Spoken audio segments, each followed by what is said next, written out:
অবশেষে সে hello guys, এটা ভরে দিল। তো পুরো ভিডিওটা দেখো, তাইলে বুঝতে পারবা। আরে শুনতাছি তো মাগিয়া, তো গাইজ গেছো দাও কি লিগা? কি কইতেছা ওইটাই সে না বলবা। হাই, কেউ কাস্টম খেলবা? কাস্টম না আমি কাস্টম খেলবো না, আমি তোমার সাথে খেলবো। তুমি খেলবা, তুমি খেললে একটা ভয়েস দাও তো। ভয়েস দিমু, ভয়েসে কমু। আবার ইচ্ছা মতন মারে, আবার একজনের কথা 10 জনে নিয়ে করে, একজনে আতায় আর 2 জনে করে, 2 জন মিল 3-4 জন মিলে করবে, দলগত কাজ করতে চায়। তখন কি তো করে টাকা দিয়ে করবো, যেমনে চামু হেমনে দিবি।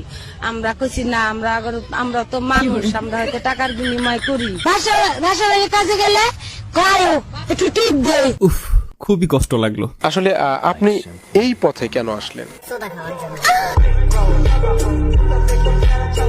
গাইজ দেখো, আপু কেন আসছে ওইটা আমি জানি না, বাট আমি আসছি আমার ফিউচার প্ল্যানের জন্য। ফিউচার প্ল্যানটা কি?